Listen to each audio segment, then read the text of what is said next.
चलें जी, आज का टॉपिक स्टार्ट करते हैं। मेरे ख्याल से टाइम तो हो गया है।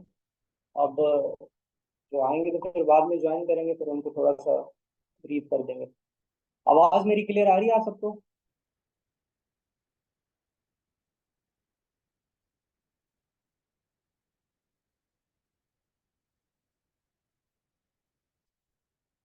ओके, तो सी भाई, थैंक यू यार। देखें, आज का जो टॉपिक है वो है इंजंक्शंस के ऊपर हम बात करने वाले हैं। बेसिकली इंजेक्शंस क्या होती हैं, इंजेक्शंस के काइंड्स क्या होते हैं। और इंजेक्शन वर्ड तो आपने अक्सर सुना होगा, अगर प्रैक्टिसिंग लॉयर हैं तो आपने कोर्स में सुना होगा। या अगर आप स्टूडेंट्स हैं, मोस्टली यहाँ पे एज्यूम के यहाँ पे मोस्टली स्टूडेंट्स ही हैं, तो आपने जरूर इसको कहीं ना कहीं पढ़ा भी होगा इसके बारे में। तो मेरी आज की कोशिश ये होगी कि इसको हम थोड़ा सा बिल्कुल बेसिक से स्टार्ट करेंगे, बिल्कुल जीरो से स्टार्ट करेंगे, क्योंकि मोस्टली यहाँ पे स्टूडेंट्स ही हैं। तो इसको इतना एडवांस नहीं लेके जाएंगे ताकि चीज़ें अच्छे से समझ आए दोस्तों को और कॉन्सेप्ट सबका क्लियर हो। उसके बाद आहिस्ता आहिस्ता हम इसको थोड़ा सा एडवांस ले जाएंगे। देखिए, इंजंक्शन जो है, सबसे पहले तो हम समझेंगे इंजंक्शन क्या होती है। साथ ही में आपने स्टे भी सुना होगा कि कोर्ट से हमने स्टे ग्रांट करवा लिया, स्टे ले लिया और ये सारी चीजें। तो स्टे को भी समझेंगे कि स्टे क्या होता है बेसिकली। स्टे और इंजंक्शन के बीच में डिफरेंस क्या होता है, इंजंक्शन के काइंड्स क्या होते हैं, लॉ कौन सा डील करता है। तो ये सारी चीजें हम कवर करने वाले हैं। देखें, सबसे पहले अगर हम बात करें इंजंक्शंस की, तो वर्ड जो इंजंक्शन है उसका बेसिक मतलब क्या है, पहले तो ये हम समझे ना।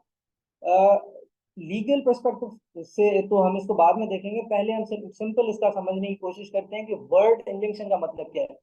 देखिए, अगर सिंपल इंग्लिश की हम बात करें तो उसमें इसको कहते हैं कि टू रिस्ट्रेन, किसी को किसी काम करने से रोकना या किसी चीज को रोकना, बेसिकली किसी चीज को रोकना, तो रिस्ट्रेन करना। ठीक है, इसको कहते हैं इंजंक्शन।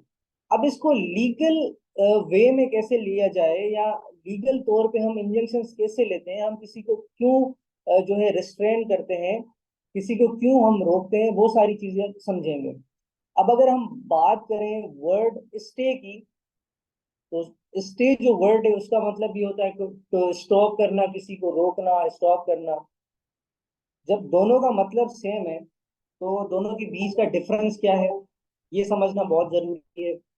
कब हम इंजंक्शन ग्रांट करवाते हैं, कब हम कोर्ट से इंजंक्शन लेते हैं, इंजंक्शन लेते हैं बेसिकली, और कब कोर्ट हमें स्टे ग्रांट करती है, ये सारी चीजें भी समझना बहुत जरूरी है। किन सिचुएशंस में स्टे होता है, किन सिचुएशंस में हम इंजंक्शन ग्रांट करवाते हैं। अब इंजंक्शन जो है बेसिक उसका मैं कॉन्सेप्ट आपको बता दूं कि देखिए, इंजंक्शन का मतलब होता है किसी को रोकना। अब कैसे रोकना, एग्जाम्पल के थ्रू इसको समझने की कोशिश करते हैं। देखें, लेट सपोज कि मैं इस जगह की पोजीशन में हूँ, ठीक है। मैं यहाँ पे जो भी हूँ, मैं टेनेंट हूँ या मैं लैंडलॉर्ड हूँ, ठीक है, मैं इसकी पोजीशन में हूँ फिलहाल। अब अगर यहाँ पे कोई आके मुझे थ्रेट करता है और मुझे जो है वो कहता है कि मैं आपकी पोजीशन को जो है वो डिस्टर्ब कर दूंगा, मैं आपको इस घर से निकाल दूंगा, इस जगह का जो रियल ओनर है वो मैं हूँ, आपके पास जो टाइटल डॉक्यूमेंट्स है वो जाली हैं।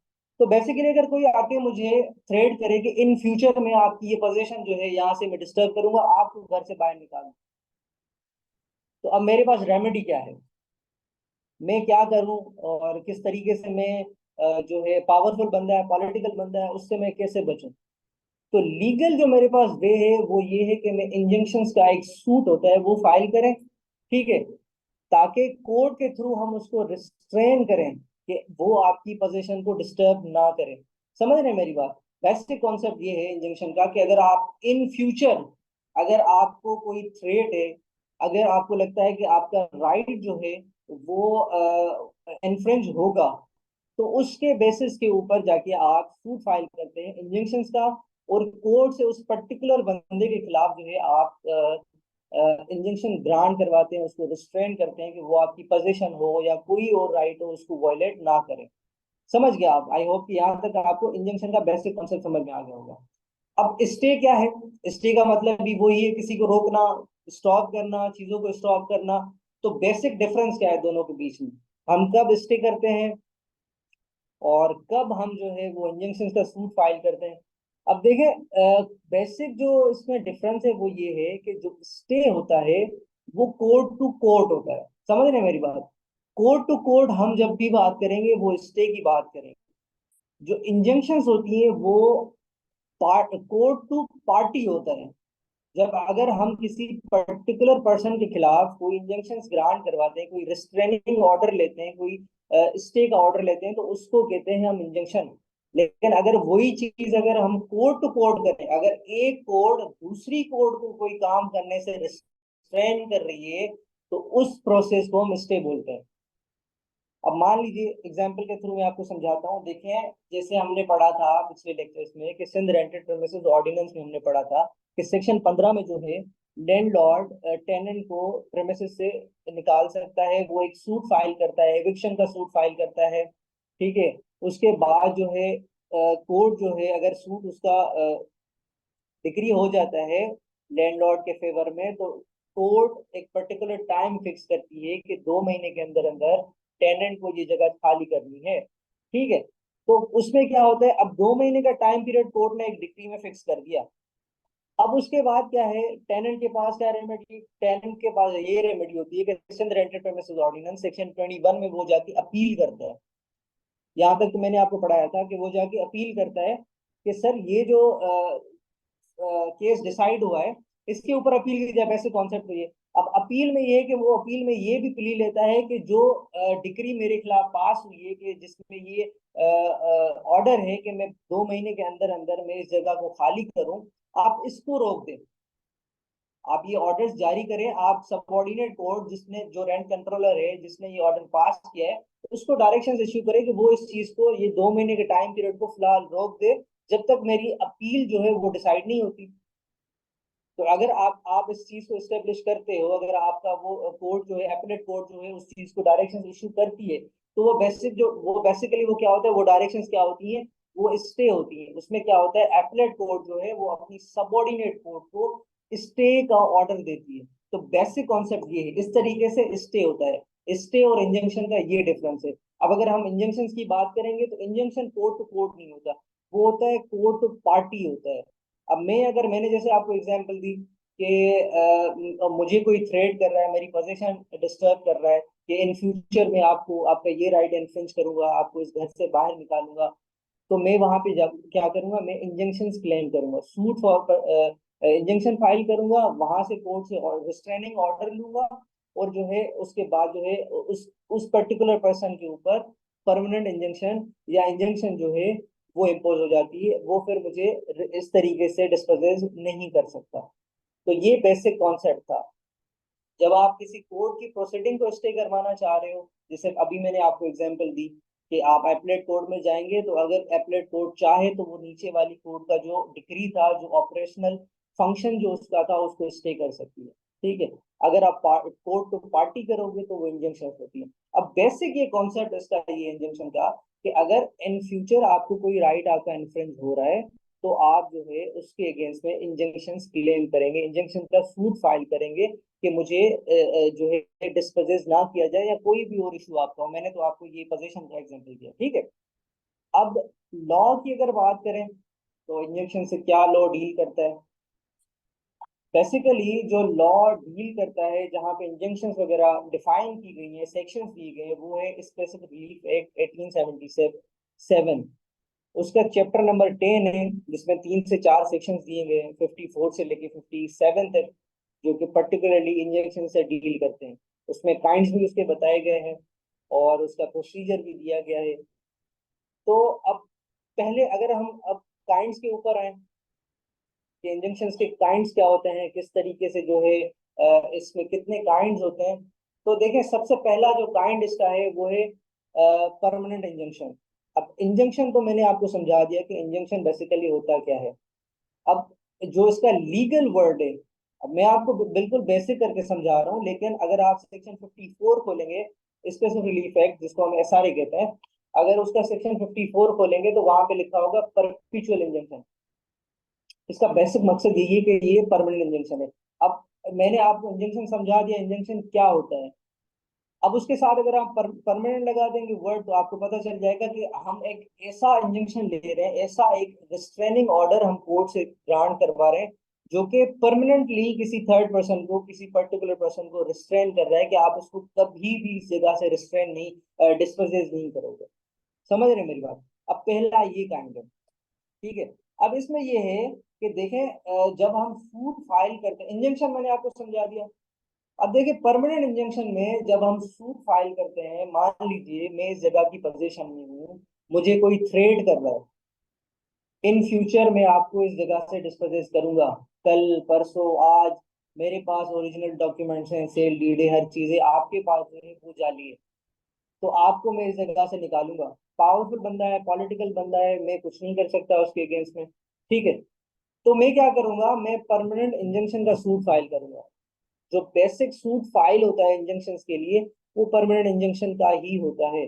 अब इसमें मैं क्या करूंगा, मैं परमानेंट इंजंक्शन का सूट फाइल करूंगा, और उसमें मैं प्रेयर करूंगा कि डिक्री में भी पास अलाउंग मी परमानेंट इंजंक्शन।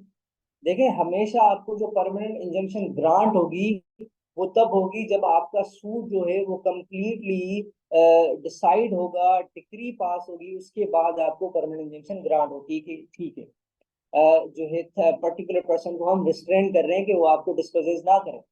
अब पाकिस्तान के हालात तो आपको पता है किस तरीके से यहाँ पे सीपीसी काम करती है, और सिविल के केसेस चलते हैं, दो दो ढाई ढाई साल लग जाते हैं ये केसेस डिसाइड होने में। तब तक मेरा क्या होगा? तब तक तो वो बंदा जो है मुझे तो डिस्पोजेस कर चुका होगा। जब तक अगर डिग्री पास हो, अगर मैं 2 साल डिग्री का वेट करूं कि डिग्री पास हो, क्योंकि देखें एक सूट मैंने फाइल किया परमानेंट इंजंक्शन का, उसमें मैंने प्लेन डाली, अदर साइड से डब्ल्यूएस आया, इश्यूज फ्रेम हुए, और एविडेंस चला, आर्ग्यूमेंट्स हुए, फिर जाके डिग्री पास होगी ना। ये तो मैंने आपको 1 सेकंड में बता दिया प्रोसेस, लेकिन इसमें तो सालों लग जाते हैं। एक बंदा मुझे कह रहा है कि मैं कल आके 10 लोगों के साथ आपको डिस्पोजेस कर दूंगा परसों, तो उस जो डिग्री 1-2 साल बाद आनी है तो उसका क्या फायदा? वो तो फिर आप उस डिग्री का क्या करेंगे, आप बस फ्रेम करके लगा दें, कोई उसका फायदा तो नहीं हुआ ना। तो अब यहाँ पे लॉ क्या कहता है? लॉ ये कहता है कि कोई और तो ऑल्टरनेटिव तरीका तो होना चाहिए ना। जब तक केस डिसाइड होता है तब तक आपके पास कोई कोई तो एक तरीका होना चाहिए जिससे आप जो है वो आपकी पोजीशन तो एटलीस्ट प्रोटेक्ट हो। तो वो क्या तरीका है, किसी को पता है? अगर मैं परमानेंट इंजंक्शन का सूट फाइल कर रहा हूँ, और अब वो जब तक डिसाइड हो, क्योंकि वो तो डिग्री के बाद ही पता चलेगा कि वो ग्रांट हुआ नहीं हुआ, जब केस फाइनल डिस्पोज ऑफ होगा, तब तक मैं अपनी पोजीशन केस से प्रोटेक्ट करूं। उसके ऊपर लॉ क्या कहता है? परमानेंट इंजंक्शन जो है वो मैंने आपको सेक्शन 54 में एसआरए का बता दिया। लेकिन अब मैं for the time being mean while जो है,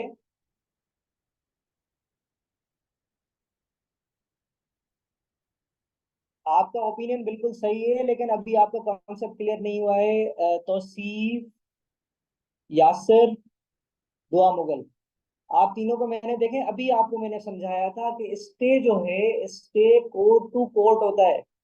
क्या यहाँ पे मुझे कोर्ट जो है वो डिस्कस कर रही है जिसके खिलाफ मैंने इंजंक्शन का सूट फाइल किया? नहीं, यहाँ पे तो कोई थर्ड पर्सन है ना, एक पर्टिकुलर पर्सन है। मैंने आपको अभी समझाया था कि स्टेज होता है वो कोर्ट टू कोर्ट होता है। जब किसी पर्सन को रिस्ट्रेन करना होता है तो वहां पे इंजंक्शन होती हैं, वहां पे स्टे नहीं होता। आपका बात आपकी बिल्कुल सही है, हम यहाँ पे exactly temporary injunction R S, यहाँ पे हम क्या करेंगे? अब कोर्ट ये कहती है, लॉ ये कहता है कि जब तक हमारा केस डिसाइड हो, चाहे उसमें 2 साल लगे, 1 साल लगे, आपके पास कोई मीन वाइल कोई रेमेडी तो हो जिससे आपका जो आपकी पोजीशन है वो प्रोटेक्ट रहे। तो उसको कहते हैं, अब वो कोर्ट ये कहती है कि आप एक एड इंटरम रिलीफ क्लेम करें। जब आप सूट फाइल करते हो परमानेंट इंजंक्शन का अंडर सेक्शन 54 एसआरए, उसमें कोर्ट ये कहती है कि आप साथ ही साथ आप एक जो है टेम्पररी इंजंक्शन, बेसिकली उसको कहते हैं एड इंटरम रिलीफ को टेम्पररी इंजंक्शन कहते हैं, एक एप्लीकेशन लगा दें। अब ये दूसरा काइंड है इंजंक्शन का, टेम्पररी इंजंक्शन, ठीक है। अब वो ये कहती है कि आप इसमें एक टेम्पररी इंजंक्शन का एप्लीकेशन लगाएं, और अगर आपकी वो एप्लीकेशन एस्टेब्लिश हो जाती है, आप उन चीजों को स्टेब्लिश करते हो तो हम आपको एक टेम्परेरी रिलीफ देंगे कि भाई जब तक केस डिसाइड होता है तब तक ये आपकी पोजीशन कोई भी आपको डिस्पोजेस नहीं करेगा। तो temporary injunction for time being होती है, वो फाइनल नहीं होती। वो कोर्ट के ऊपर डिपेंड करता है, कंप्लीटली डिस्क्रिशनरी पावर है उनका कि कितनी देर तक आपको टेम्परेरी इंजंक्शंस ग्रांट करती हैं। 2 महीने करती हैं, 4 महीने करती हैं, या जब तक केस डिसाइड होता है तब तक आपको ग्रांट करती हैं। ये कंप्लीटली कोर्ट के ऊपर होता है। अब बेसिकली जब टेम्पररी इंजंक्शन हम ग्रांट करवाते हैं तो देखें उसमें ग्रांट करने से पहले कोर्ट जो है वो कुछ चीजों को एग्जामिन करती है। अब क्या चीजें होती हैं वो? 3 चीजें होती हैं इंपॉर्टेंट, जो सबसे इंपॉर्टेंट चीजें हैं। कोई भी इंजंक्शन का रिलीफ ग्रांट करने से पहले कोर्ट 3 चीजें लाजमी एग्जामिन करती हैं। अगर वो 3 चीजें एस्टेब्लिश होती हैं, हाँ सेम कोर्ट में, बिल्कुल उसी कोर्ट में आप जहाँ पे सूट फाइल कर रहे हो परमानेंट इंजंक्शन का, वहीं पे आप जो है साथ ही एक एप्लीकेशन लगाएंगे टेम्पररी इंजंक्शन की। ठीक है कि सर जब तक आप परमानेंट सूट जो है, परमानेंट इंजंक्शन का सूट जो है वो डिसाइड नहीं होता, तब तक आप मीन वाइल मुझे मेरी ये एप्लीकेशन ग्रांट करें, मुझे टेम्पररी इंजंक्शन जो है वो ग्रांट करें। ठीक है। बाकी क्वेश्चन हम आखिर में करते हैं क्योंकि फिर लेक्चर का एक फ्लो टूट जाता है ना। अ, तो अब उसमें कोर्ट जो है वो बेसिकली 3 चीजें लाजमी देखती है। अगर मैं परमानेंट इंजंक्शन का सूट फाइल कर रहा हूँ और उसके साथ में टेम्पररी इंजंक्शन की एप्लीकेशन लगा रहा हूँ, तो कोर्ट पहले देखेगी कि क्या मेरा सूट मेंटेनेबल है, जो परमानेंट इंजंक्शन का सूट है। ऐसा नहीं कि पहले ही मेरी टेम्पररी इंजंक्शन की एप्लीकेशन को ग्रांट कर दिया, फिर बाद में पता चला मेरा तो सूट ही मेंटेनेबल नहीं है, सूट ही वो नहीं है, फाइन जो परमानेंट सूट है वो तो मेंटेनेबल नहीं है। ऐसे नहीं होता। पहले कोर्ट जो है देखेगी कि क्या मेरा सूट जो परमानेंट इंजंक्शन का सूट है वाकई वो स्टेब्लिश करता भी है कि नहीं करता, वाकई कोई सीरियस प्रॉब्लम है कि नहीं है, वो जो है मेंटेनेबल है कि नहीं है। जब कोर्ट उस चीज के ऊपर सेटिस्फाई हो जाती है कि केस मेंटेनेबल है, तो उसके बाद आपको परमानेंटली टेम्पररी जो है आपको इंजेक्शन ग्रांट की जाती है फॉर द टाइम भी। वो फाइनल डिस्पोजल ऑफ तक भी हो सकती है, उससे पहले तक भी होती है, वो डिपेंड करता है कोर्ट के ऊपर। अब क्या चीजें देखेगी कि कोर्ट किस तरीके से पता चलेगा कि मेंटेनेबल है या नहीं है? उसमें मेन जो इम्पोर्टेंट होती है चीजें, वो 3 चीजें होती हैं। पहला कि केस प्रमा फसाई होना चाहिए। अब प्रमा फसाई केस क्या है? उसका सिंपल मतलब ये कि केस एटलीस्ट आर्ग्यूएबल हो, मतलब केस ऐसा हो कि जिसपे हाँ ठीक है बहस हो सकती है, बात हो सकती है, सुना जा सकता है, आर्ग्यूएबल केस है। ठीक है, पहली पॉइंट। दूसरी पॉइंट क्या देखेगी? बैलेंस ऑफ इनकन्वीनियंस, किसको कितना ज्यादा हो रहा है, किसको कितना कम हो रहा है। बैलेंस ऑफ इनकन्वीनियंस का मतलब ये कि ज्यादा इनकन्वीनियंस, अगर मैं ये परमानेंट इंजंक्शन का सूट ग्रांट कर रहा हूँ बीइंग अ कोर्ट, तो इससे किस पार्टी को ज्यादा इनकन्वीनियंस हो रही है? जिसने सूट फाइल किया है उसने, या जिसने जो अदर साइड है उसने। तो बैलेंस ऑफ इनकन्वीनियंस देखा जाएगा कि ज्यादा इनकन्वीनियंस किसकी होगी, ज्यादा मसला किसको होगा। थर्ड जो पॉइंट इसमें है वो है कि लॉस, इररिपेरेबल लॉस जो है वो ज्यादा किसको होगा। अगर मैं इंजंक्शन ग्रांट कर रहा हूँ तो जो पर्टिकुलर पर्सन है जिसके अगेंस्ट में कर रहा हूँ उसको कितना लॉस होगा। अगर मैं नहीं कर रहा तो उसके कंपैरिजन में जो मुझसे परमानेंट इंजेक्शन ले रहा है बीइंग अ कोर्ट, मैं उसको अगर ग्रांट कर रहा हूं तो उसको कितना लॉस होगा, दोनों को कंपैरिजन देखा जाएगा। ये बेसिक 3 चीजें, ये 3 इंपॉर्टेंट चीजें इस इन तीनों के डोमेन में रह के कोर्ट जो है इंजंक्शन ग्रांट करती हैं। अगर ये तीनों चीजें आप अपने फेवर में एस्टेब्लिश करते हो तो आपको इजिली जो है इंजंक्शन का सूट आपके फेवर में डिसाइड हो जाएगा। अच्छा, चौथी चीज जो है वो ये है कि जब आप सूट फाइल करते हो और जब आप टेम्पररी इंजंक्शन क्लेम करते हो तो उसमें आप ये भी चीज लाजमी दिखाते हो कि इस टाइम पे जब आप सूट फाइल कर रहे हो, इस टाइम पे पोजीशन आपके पास है। कोर्ट आपसे पूछती है कि पोजीशन किसके पास है, पोजीशन में अभी कौन है, टाइटल डॉक्यूमेंट्स किसके पास है। अगर आपने ये भी शो कर दिया कि पोजीशन आपके पास है तो 80% केस तो आपके फेवर में आ गया। समझ रहे हैं मेरी बात? अब ये था, इसमें मैंने आपको 2 काइंड समझा दिए। टेम्पररी इंजेक्शन भी इसमें आ गया, परमानेंट इंजेक्शन भी आ गया। बेसिकली दोनों सेम है, लेकिन उसमें क्या होता है कि सूट जब हम फाइल करते हैं तो वो परमानेंट इंजंक्शन का फाइल करते हैं जो रिलीफ हमें मिलता है। उसके बाद उसके मीन वाइल कोर्ट ये कहती है कि जब तक केस हम डिसाइड करें, उसमें 2 साल भी लग सकते हैं, 3 साल भी लग सकते हैं, तब तक आप हमसे टेम्पररी इंजंक्शन का रिलीफ क्लेम करें। अगर आपका बनता है तो आपको तब तक हम प्रोटेक्शन देंगे, आपकी पोजीशन प्रोटेक्ट करेंगे, जब तक आपका केस डिसाइड नहीं होता। तो ये 2 काइंड थे। अब उसके बाद ये, अच्छा, इसमें टेम्पररी इंजंक्शन तो मैं अभी आपको मैंने तो बता दिया कि सेक्शन 54 में हम परमानेंट इंजंक्शन करते हैं। स्पेशल रिलीफ एक्ट सेक्शन 50, उसमें हम परमानेंट इंजंक्शन फाइल करेंगे। लेकिन जो टेम्पररी इंजंक्शन की एप्लीकेशन हम फाइल करेंगे वो सीपीसी में है। उसका अगर सेक्शन 53 आप पढ़ेंगे ना, तो उसमें टेम्पररी इंजंक्शन लिखा हुआ है, स्पेशल रिलीफ एक्ट, जो कि कहता है कि आप टेम्पररी इंजंक्शन आप क्लेम करेंगे, वो टाइम बीइंग होती है, थोड़े थोड़े टाइम के लिए होती है। और उसका प्रोसीजर कहाँ पे, किस तरीके से आप वो चीज फाइल करेंगे, किस तरीके से वो एप्लीकेशन बनेगी, क्या क्या चीजें सामने रखनी होती है, वो सारी चीजें हम फिर जो प्रोसीजर है वो हम बोरो करते हैं। ये इसमें रिलीफ एक्ट कहता है, वो ये कहता है कि हम वो सारा प्रोसीजर जो है वो सिविल प्रोसीजर कोड से बोरो करते हैं। उसका ऑर्डर 39 रूल 1 और 2 जो है वो डील करता है टेम्पररी इंजंक्शन से। बेसिकली अगर हम इसको थोड़ा सा सिंपल करके सम अप करें तो वो ये है कि जब अगर इन फ्यूचर आपका कोई राइट इन्फ्रिंज हो रहा है, आपने किसी को रिस्ट्रेन करना है, तो आप उसके अगेंस्ट में परमानेंट इंजंक्शन का सूट फाइल करेंगे। वो सूट फाइल करेंगे आप सेक्शन 54 के अंडर, जो कि स्पेशल रिलीफ एक्ट में आता है, ठीक है।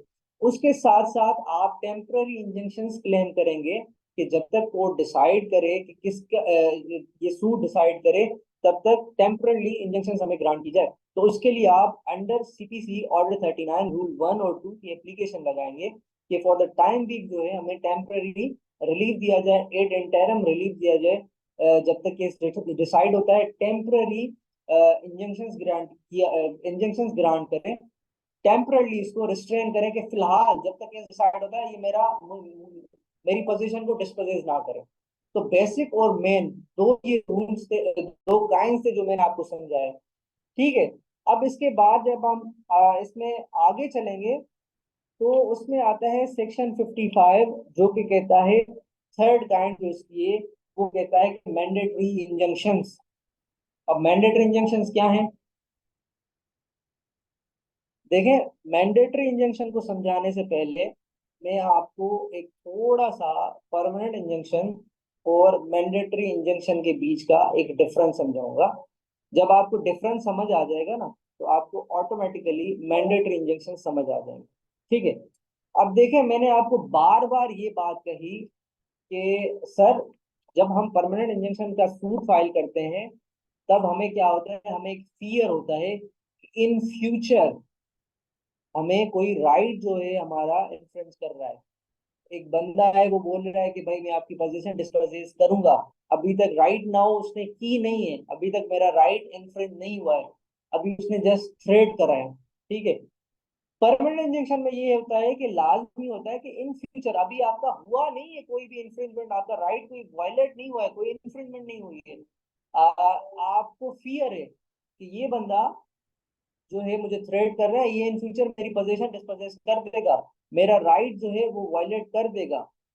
तो आप जाके उसके खिलाफ जो है परमानेंट इंजंक्शन का सूट फाइल करते हैं। कहने का मकसद ये है कि जब आपका राइट अभी तक वायलेट नहीं हुआ है, आपको खतरा है, आपको खौफ है कि इन फ्यूचर मेरा होगा, तो उसके ऊपर आप जाके परमानेंट इंजंक्शन का सूट फाइल करते हैं। लेकिन अगर हम बात करेंगे मैंडेटरी इंजंक्शंस की, तो बेसिकली मैंडेटरी इंजंक्शंस में ये है कि इसमें आपका राइट जो है वो ऑलरेडी वॉयलेट हो चुका है, आपका राइट इन्फ्रिंज हो चुका है, अब उसको रिस्टोर करवाना है। बेसिक कॉन्सेप्ट मैंडेटरी इंजंक्शंस का ये है। समझ रहे हैं मेरी बात? वहां पे क्या था, अभी आपका राइट इन्फ्रिंज नहीं हुआ है, आप इन फ्यूचर होगा, उससे बचने के लिए आप परमानेंट इंजंक्शन स्टैंड कर रहे हैं, परमानेंट इंजंक्शन कोर्ट से क्लेम कर रहे हैं। यहाँ पे क्या है, मैंडेटरी इंजेक्शन में सेक्शन 55 में, यहाँ पे आपका राइट जो है वो ऑलरेडी इन्फ्रिंज हो चुका है, अब उसको रीस्टोर करवाना है। बेसिकली मैंडेटरी इंजंक्शन का जो कॉन्सेप्ट है वो रिवर्स बैक का है। इसमें जो चीजें हो चुकी हैं, जो इन्फ्रिंजमेंट हो चुकी है, उसको रिवर्स बैक करना है। चीजों को जैसे पहले थी उनको वैसे उन्हीं सेम पोजीशन में लाना है। ये है मैंडेटरी इंजंक्शन। समझ रहे मेरी बात? अब आपको मैं एग्जांपल देता हूँ, देखें फॉर सपोज कि यहाँ पे ये मेरा घर है, ठीक है, मेरे बराबर में जो है इस साइड से एक बिल्डिंग जो है वो बन रही है, ठीक है। अब बिल्डिंग इतनी ऊपर होती जा रही है, थर्ड फ्लोर बन गया, फोर्थ फ्लोर बन गया, फिफ्थ फ्लोर बन गया। अब जब वो फोर्थ और फिफ्थ ये दो फ्लोर बने ना, तो जो मुझे सनलाइट आती थी, जो मुझे एयर मिलती थी, जो नेचुरल एयर है, उनका एक्सेस बंद हो गया। क्योंकि देखें, लाइट, एयर, ये भी हमारे राइट्स हैं कि हमें ये मिले, सनलाइट मिले, नेचुरल एयर मिले। समझ रहे हैं मेरी बात? ईजमेंट जो है हमें ये राइट्स देते हैं। लॉ ऑफ ईजमेंट मुझे नहीं पता, आइडिया नहीं कि आप में से क्योंकि यहाँ पे ज्यादातर स्टूडेंट्स है ना, तो अब पता नहीं आप में से किन लोगों ने, कितने लोगों ने पढ़ा है, नहीं पढ़ा है। बहरहाल वैसे कॉन्सेप्ट उसका ये है कि आपको लॉ ऑफ ईजमेंट जो है आपको बेसिक राइट्स देते हैं। राइट ऑफ लाइट देता है, राइट ऑफ एयर वाटर देता है, पाथ देता है। तो बेसिक कॉन्सेप्ट ये है कि अगर आपका राइट, वो राइट ऑफ लाइट इन्फ्रिंज हो रहा है, जो कि आपको ईजमेंट के थ्रू, लॉ ऑफ ईजमेंट के थ्रू मिला है। अब उसने थर्ड फ्लोर बना दिया, आपका राइट ऑफ लाइट गया, फोर्थ फ्लोर आ गया, राइट ऑफ लाइट गया। अब वहां से सनलाइट जो आपको आती थी वो नहीं आ रही आपके घर पे, वहां से उस तरफ से जो आपको एयर आती थी वो आपको नहीं आ रही। तो अब आप क्या करोगे? आप किस तरीके से, आपका राइट तो इन्फ्रिंज हो चुका ना, आपका फोर्थ फ्लोर भी बन गया, फिफ्थ फ्लोर भी बन गया, दैट मीन्स कि आपका राइट इन्फ्रिंज हो गया, जो कि आपको जो कि इंश्योर करा था लॉ ऑफ ईजमेंट ने आपको राइट दिया था। अब आप इससे कैसे बचोगे? इसके लिए हम फिर इंजंक्शन फाइल करते हैं, सूट इंजंक्शन का फाइल करते हैं। लेकिन उसका उसका टाइटल क्या होगा, उसका नाम क्या होगा? Mandatory injunction, suit for mandatory injunction हम फाइल करेंगे। समझ रहे हैं मेरी बात? इसमें क्या होगा, इसमें कोर्ट जो है पहले जो पर्टिकुलर पर्सन है जिसने वो फोर्थ फ्लोर फिफ्थ फ्लोर बनवाया है, उसको डायरेक्शंस देगी कि आप चीजों को रिस्टोर करें। वो फिफ्थ फ्लोर भी खत्म होगा, फोर्थ फ्लोर भी खत्म होगा, वापस थर्ड फ्लोर तक आएगा, ठीक है। पहले वो चीजें सारी रिस्टोर होंगी, जो आपका राइट इन्फ्लुएंस हुआ है वो रिस्टोर होगा। वो सेम पहले जैसा होगा, जो पहले आपको लाइट आती थी, जो आपको एयर आती थी, वो सारी चीजें आएंगी। वो चीजें आने के बाद उसको रिस्ट्रेन किया जाएगा कि अब आइंदा आप इस पे थर्ड फोर्थ आइंदा नहीं बनाएंगे। समझ गए मेरी बात? आपको ये कॉन्सेप्ट समझ में आया? ये मैंडेटरी इंजेक्शन आपको समझ में आई? इतनी ही मुश्किल नहीं है, इजी है। अ, इसको बिल्कुल मैं बेसिक करके चल रहा हूँ, आई होप कि आपको समझ आ गया होगा। देखें, जब परमानेंट इंजेक्शन, मेन दो ये काइंड हैं, परमानेंट इंजेक्शन, मैंडेटरी इंजेक्शन, इनके अंदर फिर टेम्परेरी इंजेक्शन आ जाती हैं। देखें, परमानेंट इंजेक्शन जो है उसमें क्या होता है कि इन फ्यूचर आपका राइट वॉयलेट होगा, वो अभी तक हुआ नहीं है। जो बेसिक समझने वाली चीज है, जो बेसिक दोनों के बीच में डिफरेंस है, उसमें आपका राइट अभी तक इन्फ्रिंज हुआ नहीं है, वो होगा। और इसमें क्या है, इसमें अभी तक आपका राइट जो है वो ऑलरेडी इन्फ्रिंज हो चुका है। अब यहां से आप क्या करेंगे कि आप जो है सूट फाइल करेंगे। अगर आपका सूट ऑलरेडी डिसाइड, ऑलरेडी अगर आपका राइट वॉयलेट हो चुका है तो आप मैंडेटरी इंजंक्शन फाइल करेंगे। अगर आपका जैसे कि राइट अभी वॉयलेट नहीं हुआ है, इन फ्यूचर होगा, जो मैंने आपको पोजीशन का एग्जांपल दी, तो उसमें आप फिर परमानेंट इंजंक्शन का सूट फाइल करेंगे। अब ये दो काइंड्स थी, परमानेंट और मैंडेटरी इंजंक्शन, ठीक है। सेक्शन 55 चैप्टर 10 का। उसके बाद अगर हम बात करेंगे आगे, सेक्शन 56 आ जाता है, जो कि कहता है इंजंक्शंस व्हेन रिफ्यूज्ड। अब यहाँ तक तो जो हमने पढ़ा शुरू से लेके, उसमें हमने ये पढ़ा कि कब हम इंजेक्शंस ग्रांट करवाएंगे, कैसे करवाएंगे, और किस तरीके से होंगी, सारी चीजें पढ़ी, काइंड्स क्या हैं। लेकिन फिर जो सेक्शन 56 है वो क्या कहता है? सेक्शन 56 ये कहता है कि कुछ ऐसी सिचुएशंस हैं, कुछ ऐसे ग्राउंड्स हैं जिनके ऊपर या कुछ ऐसे लोग हैं, ऐसे मान लो सिंपल करके, कुछ ऐसी अथॉरिटीज हैं, कुछ ऐसे लोग हैं या कुछ ऐसे प्रोसीजर्स हैं जिनके अगेंस्ट में आप जो है इंजेक्शंस नहीं ले सकते। कहने का मकसद ये है कि हर हर जगह पे आप इंजेक्शंस नहीं ले सकते। अब वो क्या चीजें हैं जिनके अगेंस्ट में हम इंजेक्शंस नहीं क्लेम कर सकते, वो मैं आपको बताता हूँ। वो बेसिकली सेक्शन 56 में कुछ ग्राउंड दिए गए हैं, ठीक है। वहां पे इंजेक्शंस आप क्लेम नहीं कर सकते। पहला ग्राउंड क्या है? पहला ग्राउंड कहता है कि टू स्टे जुडिशियल प्रोसीडिंग्स। अब एक जुडिशियल प्रोसीडिंग को आप स्टे नहीं करवा सकते, आप उसके खिलाफ इंजंक्शन नहीं ले सकते। अगर एक एक कोर्ट में आपके खिलाफ कोई प्रोसीडिंग चल रही है, कोई जुडिशियल प्रोसीडिंग चल रही है, कोई केस चल रहा है, आप उसको स्टे नहीं करवा सकते। आप ऐसा नहीं कर सकते, आप जाके उस जुडिशियल प्रोसीडिंग के अगेंस्ट में आपने जाके इंजंक्शन फाइल कर दी या स्टे फाइल कर दिया कि मुझे जो है ये आप इस तरीके से इनको रोका जाए कि मेरे अगेंस्ट में जुडिशियल प्रोसीडिंग्स ना करें। तो पहला ग्राउंड ये है कि आप जुडिशियल प्रोसीडिंग्स के एंगेज में स्टे इंजंक्शन ये सब नहीं ले सकते, ठीक है। अच्छा, दूसरा क्या है? दूसरा ग्राउंड है तो stay proceedings in the court not subordinate date from which the injury injunction is sought. अब देखें, मैंने आपको जैसे एग्जांपल दी कि अगर मैं टेनेंट था, लैंडलॉर्ड ने मेरे खिलाफ सूट फाइल किया, मुझे बाहर निकाल दिया, मैंने जाके अपील फाइल की कि सर इस तरीके से मेरे खिलाफ सूट था, वो डिसाइड हुआ, अब 2 महीने में मुझे जगह खाली करनी है। अब मैं आके आपके पास एपलेट कोर्ट में उसने आके जाके एपलेट कोर्ट में उसने अपील फाइल की, वहां से उसने स्टे भी लिया सबऑर्डिनेट कोर्ट के खिलाफ, रेंट कंट्रोल के खिलाफ, कि भाई आप ये जो 2 महीने का टाइम पीरियड है इसको फिलहाल के लिए स्टे कर दें जब तक हम ये अपील डिसाइड करते हैं। वहां पे तो हम स्टे ले सकते हैं, लेकिन यहाँ पे क्या है? यहाँ पे ये कह रहा है कि आप किसी और कोर्ट से जाके स्टे नहीं ले सकते उस कोर्ट के लिए जो सबऑर्डिनेट नहीं है।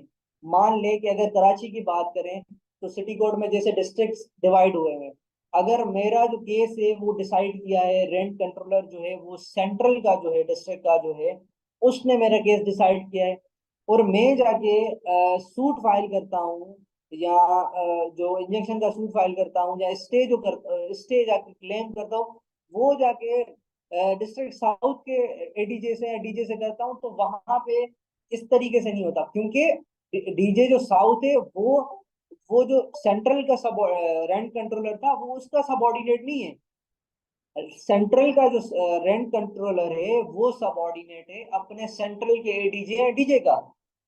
तो वहां पे बेसिकली स्टे हमें कहाँ से मिलेगा?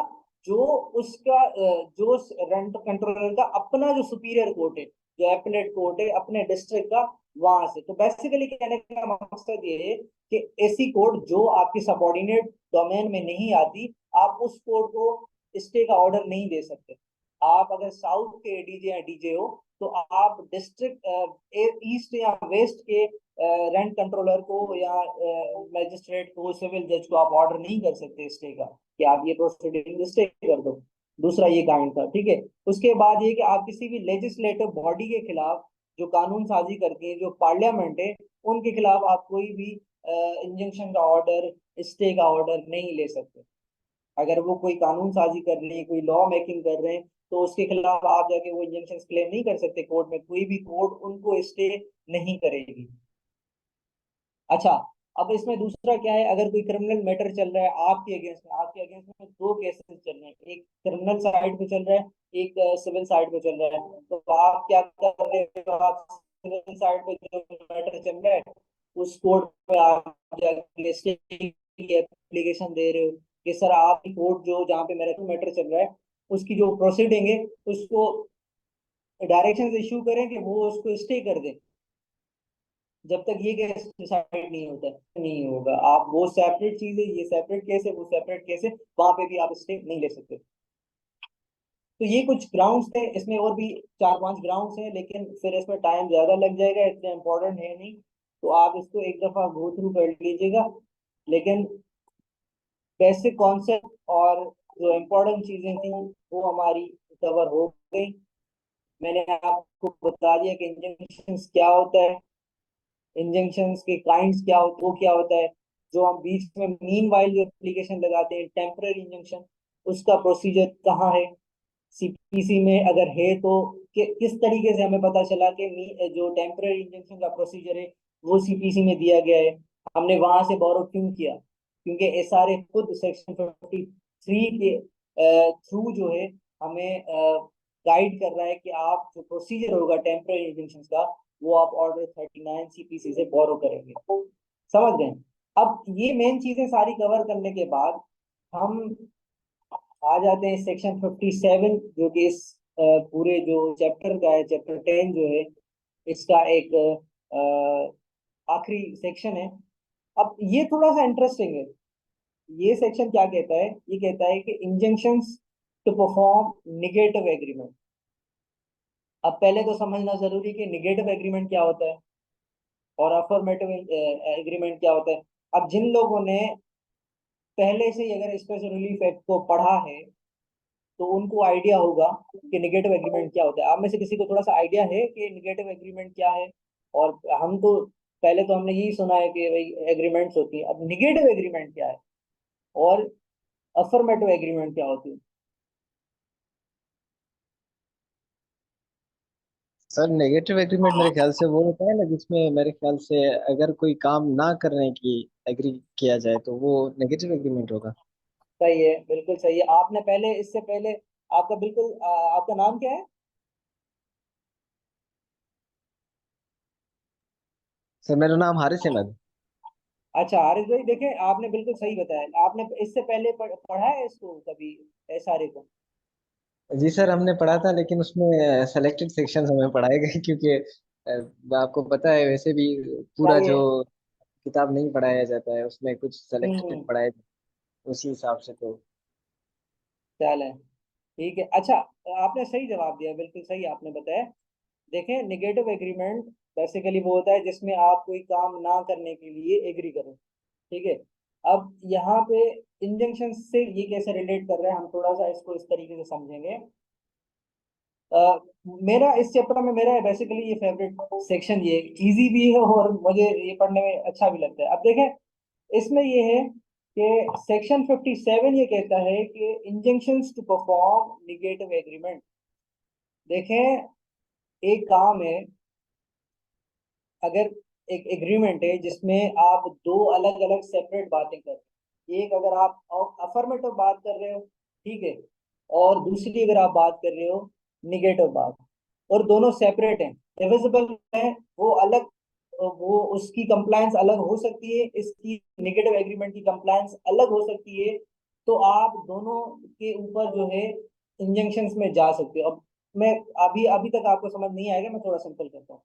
देखें, लैंग्वेज अगर हम इसकी पढ़ेंगे, पहले तो लैंग्वेज पढ़ें। लैंग्वेज ये कहती है कि where a contract comprises an affirmative agreement, ठीक है, to do a certain act. अगर कोई एग्रीमेंट है जिसमें एक अफर्मेटिव बात हो रही है कि भाई हाँ मैं ये काम करूंगा तुम्हारे लिए, आपके लिए मैं ये काम करूंगा, साथ ही साथ उसमें वो कपल्ड है, साथ ही साथ वो क्या है, निगेटिव एग्रीमेंट में उसमें आ रही है कि यार ये मैं काम तो आपके लिए करूंगा, लेकिन इसके साथ साथ मैं ये काम आपके लिए नहीं करूंगा, और साथ साथ मैं ये काम नहीं करूंगा।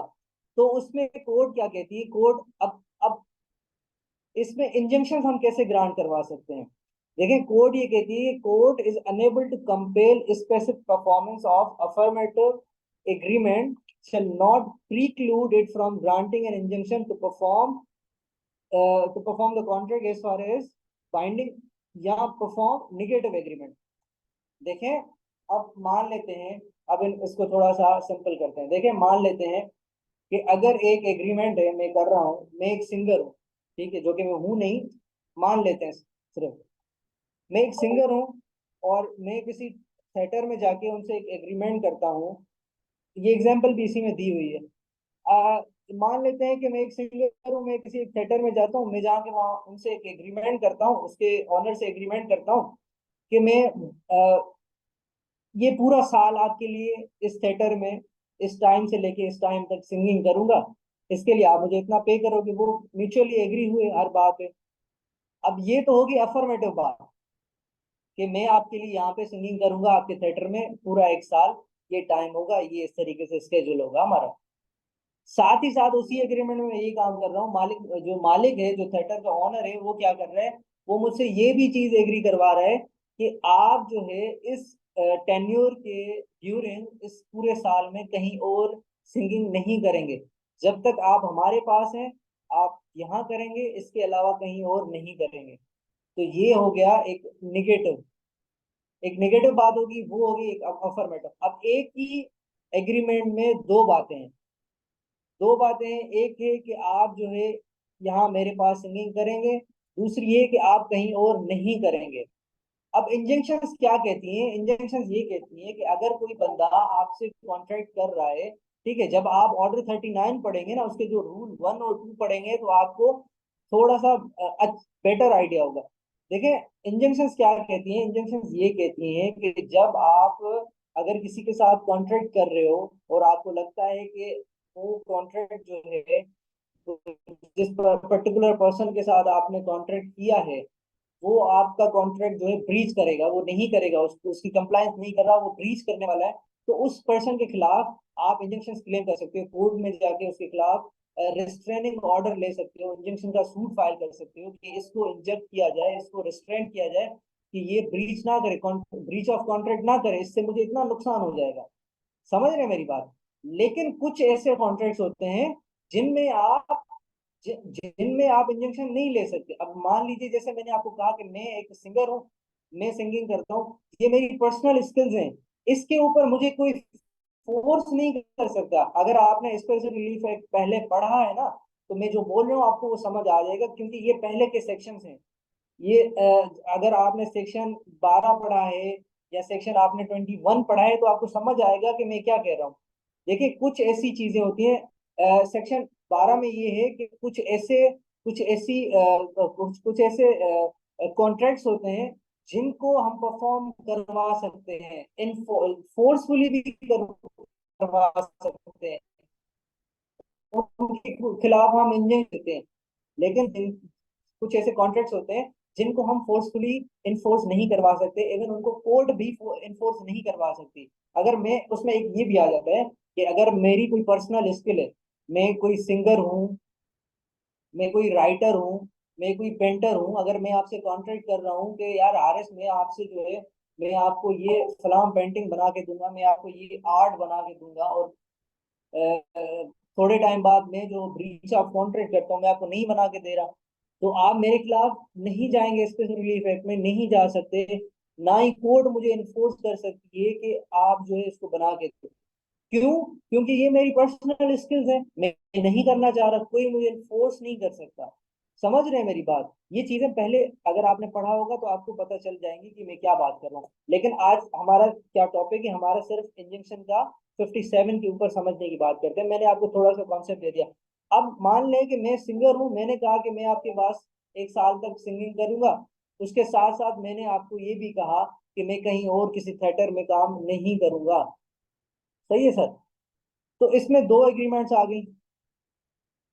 अब मैंने जैसे आपको कहा कि सिंगिंग एक मेरी पर्सनल स्किल है, वो मुझे कोई फोर्स नहीं कर सकता करने को। 2 महीने मैंने उनके थिएटर में काम किया, 3 महीने किया, उसके बाद मैंने काम करना बंद कर दिया, मैं नहीं जा रहा वहां पे। तो वहां पे जो पर्सन है, जो अब मैं वो उस जो कॉन्ट्रैक्ट हमारे बीच में हुआ उसको फुलफिल नहीं कर रहा, मैं पूरा साल वहां पे नहीं जा रहा सिंगिंग करने, मैं 2 महीने के बाद मैंने ब्रीच ऑफ कॉन्ट्रैक्ट कर दिया। तो जो थिएटर का ओनर है ना, बेसिकली वो मेरे खिलाफ जाके इंजंक्शन का सूट फाइल नहीं करेगा कि सर इसको रिस्ट्रेन करें कि ये ब्रीच ऑफ कॉन्ट्रैक्ट नहीं करे, ये पूरा साल यहाँ पे आए, इसको रिस्ट्रेन करें। तो कोर्ट आपको कहेगी कि मैं इसको, इसकी अफर्मेटिव जो बात इसने बोली कि मैं सिंगर हूं, मैं यहाँ पे आपके पास सिंगिंग करूंगा, उस पर इसको इंजेक्शन नहीं करूंगा, इसको रिस्ट्रेन नहीं करूंगा, क्योंकि ये इसकी पर्सनल स्किल है, वो मर्जी है उसकी, जहां पे भी करना चाहे कर सकता है, मैं उसको फोर्स नहीं कर सकता। अगर वो आपके लिए कोई गाना नहीं गाना चाह रहा तो मैं उसको कैसे फोर्स करूं?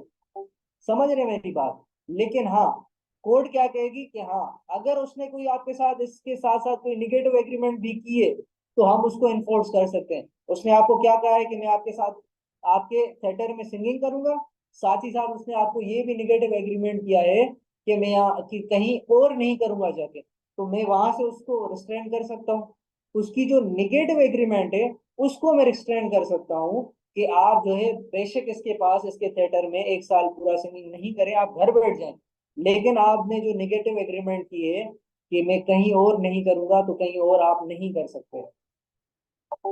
समझ आ गई बात थोड़ी सी ये मेरी? बेसिकली हम निगेटिव एग्रीमेंट्स के ऊपर इंजंक्शंस ले सकते हैं, अफर्मेटिव्स के ऊपर नहीं ले सकते। वो भी डिपेंड करता है, अगर वो अफर्मेटिव जो मेरे कॉन्ट्रैक्ट्स हैं, जो एग्रीमेंट्स हैं, वो इन्फोर्सेबल बाय लॉ हैं, तो उन पे इंजंक्शन हम ले सकते हैं। अगर इन्फोर्सेबल बाय लॉ नहीं है तो उन पे हम नहीं ले सकते। अब इन्फोर्सेबल बाय लॉ क्या होता है, और इन्फोर्सेबल बाय लॉ कौन से कॉन्ट्रैक्ट्स है जो कि नहीं है, वो हमें कैसे पता चलेगा? वो पीछे जब हम पीछे के सेक्शंस पढ़ेंगे, शुरू के एसआरए के सेक्शंस पढ़ेंगे, तो वहां से हमें पता चलेगा। यहाँ पे सिर्फ आप सिर्फ इतना अभी बेसिक समझ लें कि अगर कोई ऐसी एग्रीमेंट है, कोई ऐसा कॉन्ट्रैक्ट है जिसमें दो बातें हैं कि ये मैं काम करूंगा, साथ ही साथ मैं ये काम नहीं करूंगा, मैं यहाँ पे आपके पास सिंगिंग करूंगा, मैं कहीं और जाके सिंगिंग तब तक नहीं करूंगा, तो ये जो सिंगिंग करना, ये मेरी पर्सनल स्किल है, इसके ऊपर आप मुझे फोर्स नहीं करेंगे, ये इन्फोर्सेबल बाय लॉ नहीं है, ठीक है? इसके ऊपर आप इंजंक्शन मुझसे कोर्ट से ग्रांट नहीं करवा सकते मेरे अगेंस्ट में। लेकिन हाँ, जो मैंने आपको कहा कि मैं कहीं और जाके सिंगिंग नहीं करूंगा, तो उसके ऊपर आप जाके कोर्ट से इंजंक्शन मेरे खिलाफ ले सकते हैं कि ठीक है, बीइंग ए थिएटर ओनर, अगर मेरे पास ये काम नहीं कर रहा, तो आप इसको रिस्ट्रिक्ट करें, आप इसको रिस्ट्रेन करें, इसके ऊपर इंजंक्शंस लगाएं कि कहीं और किसी और थिएटर में भी काम नहीं करेगा जब तक ये कॉन्ट्रैक्ट हमारा 12 साल का टाइम पीरियड खत्म नहीं होगा। समझ गए मेरी बात? ये बेसिक कॉन्सेप्ट था सेक्शन 57 का। एक और एग्जांपल अगर मैं आपको सिंपल दूं, कि अगर मान ले ये मेरी ऑफिस है, मेरी ऑफिस में स्टाफ बॉय अगर कोई काम करने वाला है, उस वो हमारी एग्रीमेंट हुई कि वो 12 महीने तक, एक पूरे साल तक मेरे पास काम करेगा, कहीं और नहीं करेगा, तो उस पे भी वही अप्लाई होता है। अब उसको मैं फोर्सफुली तो नहीं कर सकता कि नहीं मेरे पास काम करो, या कोर्ट उसको फोर्सफुली तो काम नहीं करवाएगी ना, काम करना उसका अपना पर्सनल स्किल है, करना चाहे तो करे, नहीं करना चाहे तो नहीं करे। लेकिन हाँ, उसने जो मुझे ये प्रॉमिस किया कि मैं आपके अलावा कहीं और नहीं जाके काम करूंगा, तो वो एक अलग चीज है, ठीक है? उस पे मैं इंजंक्शन ग्रांट करवा सकता हूँ, घर जाए घर बैठ जाए कोई इशू नहीं है, लेकिन कहीं और काम नहीं कर सकता, उसके ऊपर इंजंक्शन हो सकती हैं। बेसिक कॉन्सेप्ट ये था। अब आपको, यहाँ पे मेरा टॉपिक तो खत्म होता है आज का। अब आप क्या समझ, ये आपको सेक्शन 57 समझ आया कि नहीं आया?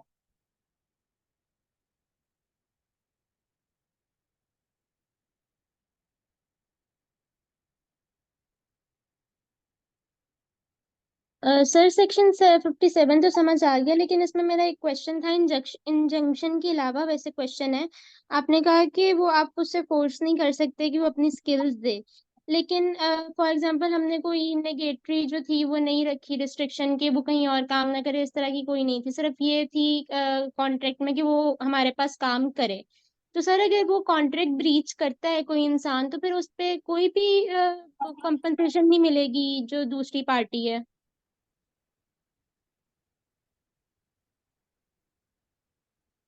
आपकी आवाज ब्रेक हो रही है, आपकी हो रही है, आपकी आवाज ब्रेक रही है, आप क्या बोल मैं रही हैं?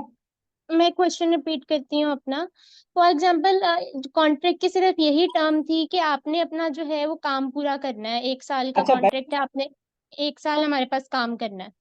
तो फॉर एग्जाम्पल अगर वो इंसान जो है अपनी ठीक है, टर्म जो है वो ब्रीच कर देता है, कॉन्ट्रैक्ट ब्रीच कर देता है, तो उसके लिए दूसरी जो पार्टी है उसको कोई कंपनसेशन नहीं मिलेगी?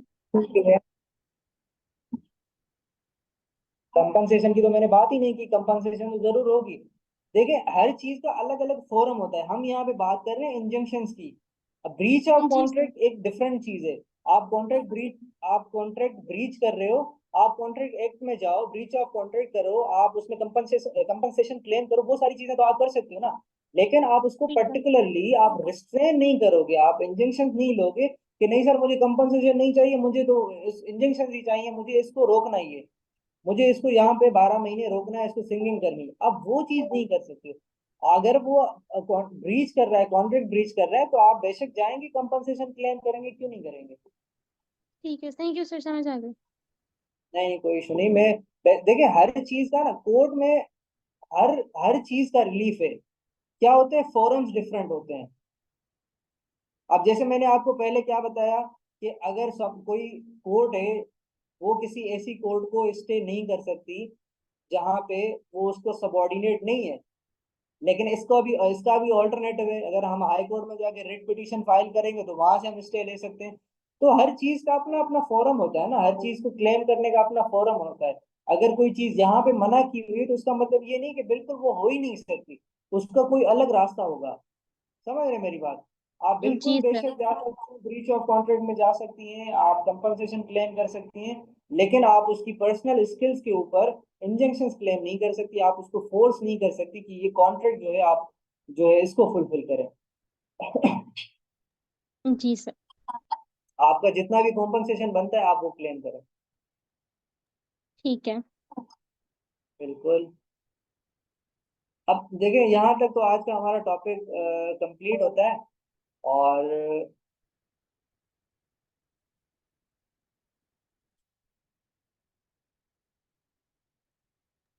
सर मेरा एक और सवाल है, अगर आपके पास वक्त है तो काइंडली उसका थोड़ा समझा देंगे। बोले बोले।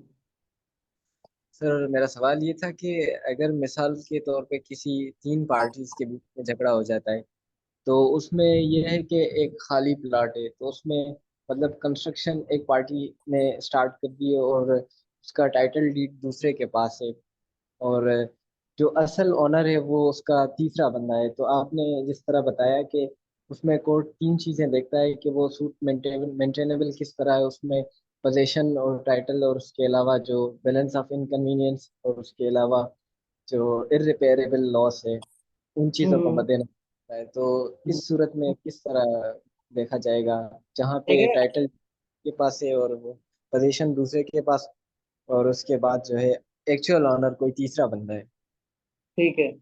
देखिए इसमें ये है कि इसमें अब पोजीशन के लिए बेसिकली इंजंक्शन के लिए जा कौन रहा है, जो पोजीशन में है या जिसके पास टाइटल डीड है या जो कंस्ट्रक्शन करवा रहा है।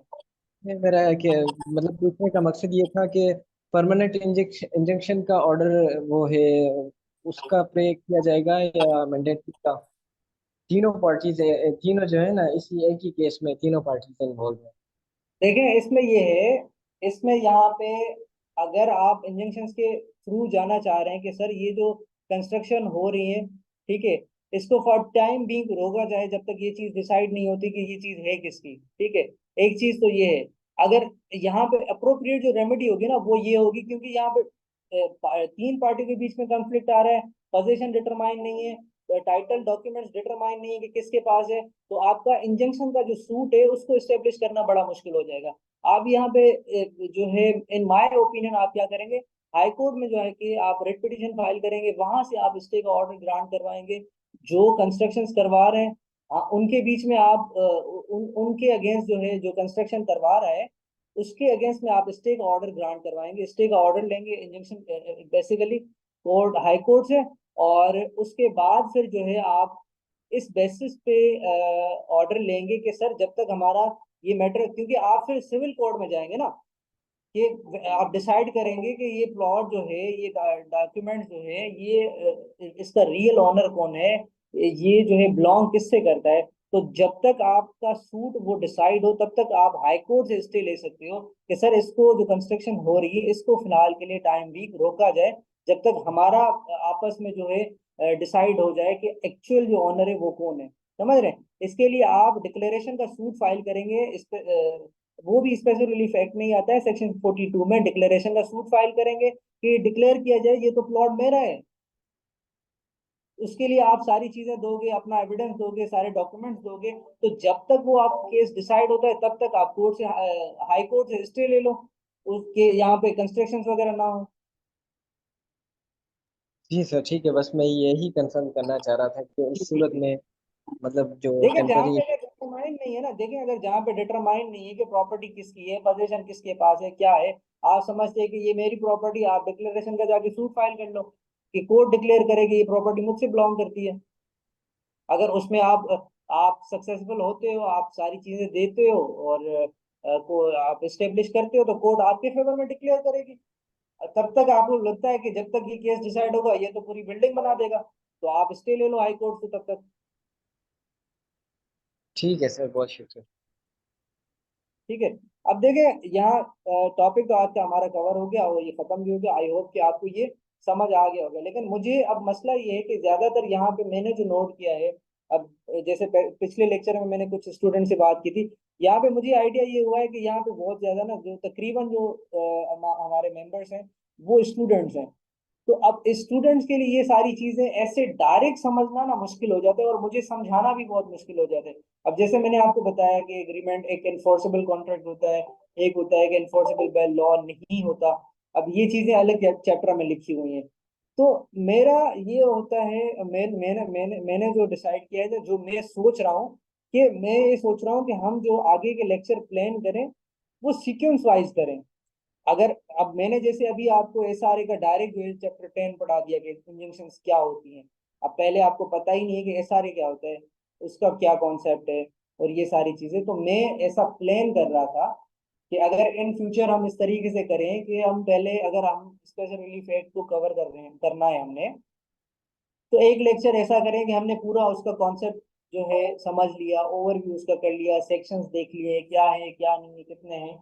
उसके बाद फिर हम उसमें से जितने इंपॉर्टेंट टॉपिक्स हैं इन फ्यूचर आगे के लेक्चर्स में वो हम वो कवर करें। Enforceable by by law contracts case कौन से हैं, इन्फोर्सेबल बाय लॉ जो नहीं है वो कौन से कॉन्ट्रैक्ट्स हैं, सेक्शन 42 डिक्लेरेशन क्या कहती है, इंजंक्शंस क्या कहते हैं, कैंसिलेशन ऑफ डॉक्यूमेंट क्या है।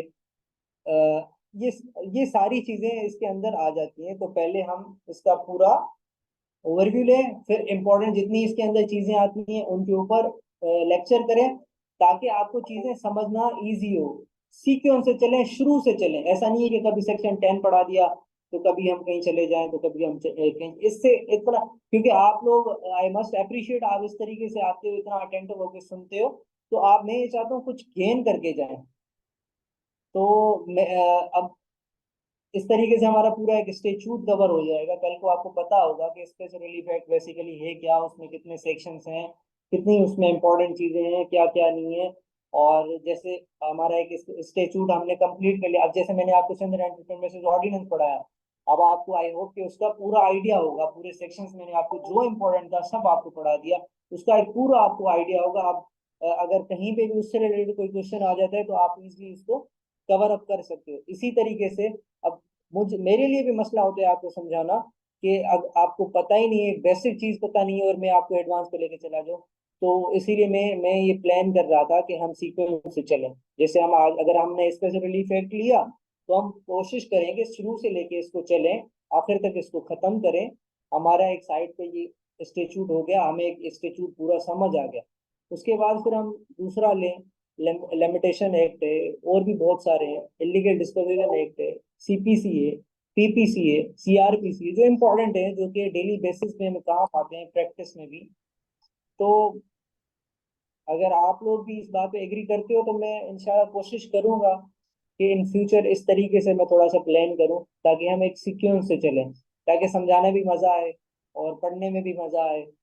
कि भाई हमने पिछले लेक्चर में ये पढ़ा, आगे हम अब ये पढ़ेंगे, एक आउटलाइन आपके पास भी होगी, मेरे पास भी होगी कि यार लास्ट लेक्चर में हमने ये पढ़ा था, अब यहाँ से आगे हमने कंटिन्यू करना है। अगर आप इस पे भी, अगर आप भी इस पे एग्री हो या आप भी समझते हो कि इस तरीके से आपको भी फायदा होगा तो सही है। मैं कोशिश करूंगा कि इस तरीके से प्लान करूं, क्योंकि ज्यादातर यहाँ पे स्टूडेंट्स ही हैं, तो स्टूडेंट्स के लिए तो यही तरीका बेस्ट है। बाकी आपकी मर्जी है, जिस तरीके से आप सजेस्ट करें।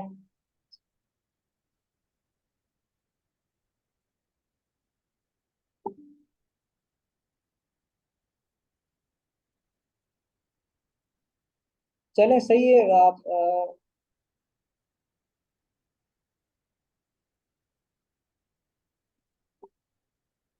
मैं फिर कोशिश करता हूँ कि अगले लेक्चर में मैं जो है ना इसी के ऊपर बात करूँ, एसआरए के ऊपर ही, इसी का हम एक पूरा ओवरव्यू करें। और उसके बाद ऐसा ऐसा ऐसे करके, बहरहाल ये है कि कोशिश करूंगा कि इन फ्यूचर हम जो है वो सीक्वेंस वाइज चलें जितना हो सकता है, जितने इम्पोर्टेंट लेक्चर्स हैं वो कवर कर, जितने इम्पोर्टेंट इंस्टीट्यूट्स हैं उनको हम सीख के उनसे लेके चलें और उनको कवर करें। अब देखता हूँ मैं, इंशाल्लाह कोशिश करते हैं नेक्स्ट लेक्चर में हम फिर ये करते हैं कि इसमें से जो SRA है उसका हम एक बेसिक करते हैं, ओवरव्यू लेते हैं। फिर आगे जो है हम इसके जो इम्पोर्टेंट टॉपिक्स हैं, जो इम्पोर्टेंट चैप्टर्स हैं, उनको कवर करेंगे। और जब आपके पास एक आइडिया आ जाएगा ना, आपके पास, आप जब एक इंस्टीट्यूट से रिलेटेड आपको बेसिक कॉन्सेप्ट पता चल जाएगा कि ये बेसिकली चीज है क्या, कैसे काम करती है, किससे रिलेट करती है, तो उसके अंदर आप कोई भी सेक्शन पढ़ोगे आपको समझना इजी रहेगा। तो अब आपके पास आइडिया ही नहीं है कि स्पेशल इफेक्ट है क्या, उसका काम क्या है, किस तरीके से हम इस एक्ट के अंदर सूट फाइल करते हैं, तो आपको कोई एक चैप्टर पढ़ा देना और इतना फायदा उसका नहीं है। तो मैं चाह रहा था अगर आप लोग सिंसियर हो, इस तरीके से पढ़ रहे हो, तो आपको कुछ चीजें गेन हो। चलें ठीक है, अल्लाह हाफिज, अपना बहुत सारा ख्याल रखें। इंशाल्लाह फिर नेक्स्ट लेक्चर जैसे भी प्लान होता है तो फिर मिलते हैं। काफी सारे स्टूडेंट्स तो कभी कभार चेंज होते हैं, लेकिन काफी सिमिलर भी होते हैं, जैसे RS से होता है लेक्चर में हर दफा, और बाकी भी और होते हैं। तो इस तरीके से ये है कि जो रिपीटेड हमारे स्टूडेंट्स हैं उनके लिए बहुत ज्यादा ही हेल्प हो जाएगी। अल्लाह खैर, अल्लाह हाफिज।